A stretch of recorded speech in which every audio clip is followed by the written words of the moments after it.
Okay, customer called us because he had an issue where he said cables are loose. So if you come over here and you look, see the cable dangling, and then if you look over at the other side, see it well, you can see up here, cable's not on. What that tells me as the technician is your spring's broke, which you can see right there above my head. That's a broken spring. The other problem with this door is, I don't know how well it'll come across on camera, but there is light coming through above the door from where it's bowed out from when this happened. They tried to open it, it's damaged this, so we're gonna put a proper strut on there. This is just like an L bar. We're gonna put like an actual proper U bar strut on there. And then just a few of these hinges as well there's this one here, and then there's one over here on the other side of the door, all the way down there. It's the number one, the bottom. We're gonna fix that.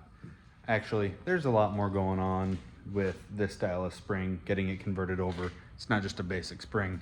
So I think I'm actually gonna take you guys along for a little more detailed walkthrough. So these require a bit more work than just your standard spring change. The reason is, these are Menards Easy Set. They come with doors you buy from Menards. This is not a typical spring. This is not a typical spring assembly. None of this is typical. Normally the spring's in the middle where that black plate is, but because these are end mounted, you never directly deal with the torsion. Makes them safer for homeowners to install, but they take longer for technicians, professionals to install. I'm gonna kind of show you the ways that we take it apart and replace it. So there's really no good way to record this. But essentially what I do is I come in here, I take out this little, down in there, I don't know how it'll come across, there's a little screw down in there. See if it'll show up. Kind of, sort of, not really. You undo that screw. There's one on the back side of it as well here, so there's two of them. Take those off. You come over here, take these screws holding the plastic arms. Those are supposed to be like retention pieces. Take those apart, and then this whole assembly slides up and out, and then you can actually come in and take this screw out, and then there's one more down on the bottom side down here, and then you take that bolt out. When you do all that, all this comes out. You'll have to re-put this bottom one in, because that's what actually attaches this to the wall. And this, by the way, goes out the rest of the way. That's the back of the truck. The other thing that I'll show you is the other side. It's similar, mostly the same, so I don't think I'll actually show it to you. In the middle is just taking out two bolts that go into the wall, so I'm not going to show you that. I'll cut back to when I'm done, and I'll show you when I'm finished removing it before I put the new one in. Okay, I'm bringing you back now that I have the old system out. You see right here, it's kind of laying on the ground.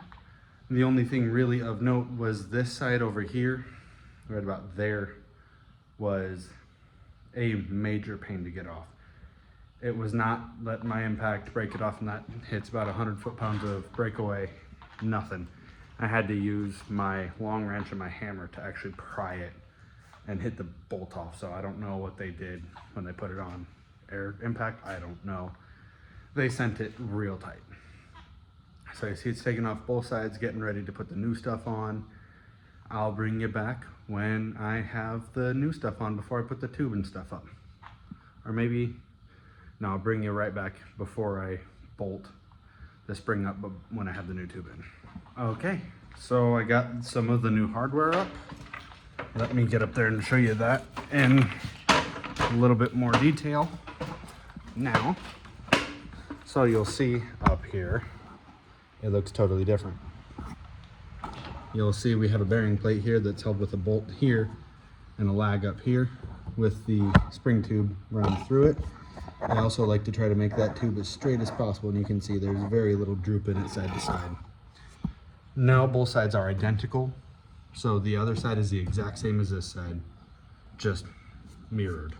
Then I'll show you the middle of the spring as well, where the spring actually attaches to, because it's different from what was here. this is how a standard torsion spring mounts. Right here, it's got this bracket that's held in with some screws, some lags, if lag screws, two of them there. 2 lag screws can hold most doors. There's a few that require 4, but those also usually come with a bigger bracket, so it's kind of like, hey, something's up. Now the next step is to put the spring on, figure out which way it goes, put the bearing on this, and then put the bearing up against here, put the spring on, get that put up. Then we're gonna be at the changing the cables stage, where I will change the cables from the old system, which oftentimes are fine, but we recommend replacing them with every job. That's just our company policy. They cost minimal compared to everything else. Just a safety hazard, and we feel better giving a warranty when it's been replaced. So I will try to get you footage of that. That should be a lot easier to record, and then we'll go from there.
Down. Oftentimes, these can be a major pain to replace, and sometimes they come on and off real easy.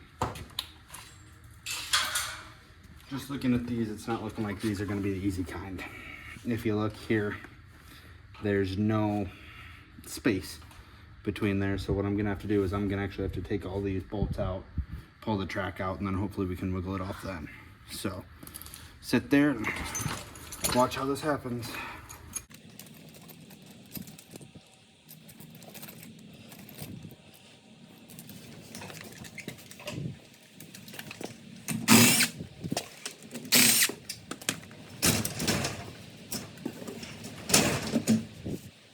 So once you have it off, what I do, spin right over here, and I take my screwdriver, and I pop it off,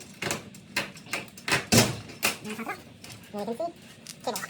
And I do the same thing in reverse to put the new one on. So I put the cable down here, and I know you probably can't see a whole lot.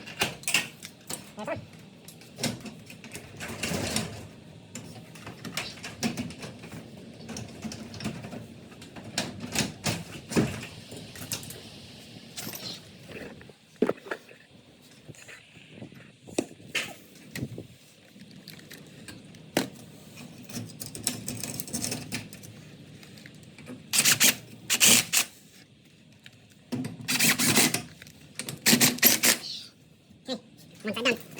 And the other side is practically the same. Just flip. I won't show you that. Okay, so here's a great example of why I recommend replacing your spring or your cables every time you do springs. I couldn't see it, but you can see here, look how tore up and rusted that cable is. I could not see that from before due to how tight they are. How tight the track is to the door and how tight the wall is to the track. But customer already said, yeah, let's do it. So there we go. Now I'm gonna put tension on the spring. I'm not gonna show you how to do that again. I did that in a previous video. I will let you know when I'm back, and then I'll show you how to replace a strut. So now I'm gonna show you the basics of taking these off, putting new ones on. This one, the L bar is just you see it's one bolt here, or one screw here, one here again, and then you have one in the middle, one at the very far end, and in that middle quarter again. And you see it's only one. The new one that we're gonna do down there, that more U bar shape, is two, one top and one bottom. So I will show you that when it's on, and then we can I can show you how to replace hinges. Okay, got the new strut up there. As you can see, it's got a screw on the top and a screw on the bottom. Much more rigid than the old one was. Next thing I'm gonna do is show you how to replace these hinges. So we got two of them to replace on this door. We have a number 1 hinge. Like I said in a previous video, you can see the little number 1 stamped in there. And then we have a number 3 hinge. You can see the little number 3 stamped in there. So let's see, I believe it's this side I have the number 1 to do. So let me put this here. I'll show you how easy these are to replace. They're really easy. Okay, so here we're replacing this number 1 hinge because there's a crack down in this bottom corner here. All you do to replace it is take out the 4 bolts, or the 4 screws. It comes off. You put the new roller, the roller in the new hinge, and then you just screw it back on. You can use this exact same process for everything but the bottom bracket. It works on the top bracket, and it works on all the hinges in the middle of the door as well. It's the exact same process. Just make sure you put the roller in the progressive offset, not the top hinge.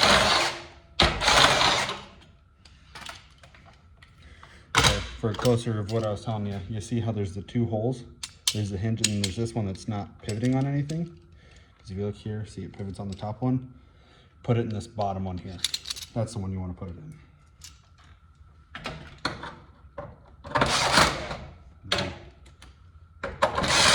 You just screw them in. And that's everything we're doing on this door. So the door is rolling smooth. I'll show you a video of it going up and down on the opener. We come over here, we can press the button.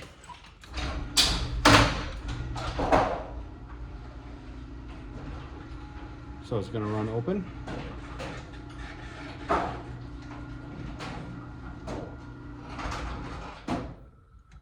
Okay, we're gonna have to set the limits. Something's not quite right. I think it skipped when the spring broke. I think what happened, since this is just a belt, this is not a chain, this is a belt opener. You can see up here, it's just a rubber belt with steel cords in it, just like your tire. I think when the spring broke, it skipped on some teeth, so it thinks it's in a different position than it is. So we're just doing a quick travel reset right here, making it open and close properly for them, because last thing we want is them having a door that wants to break itself every time it goes up and down.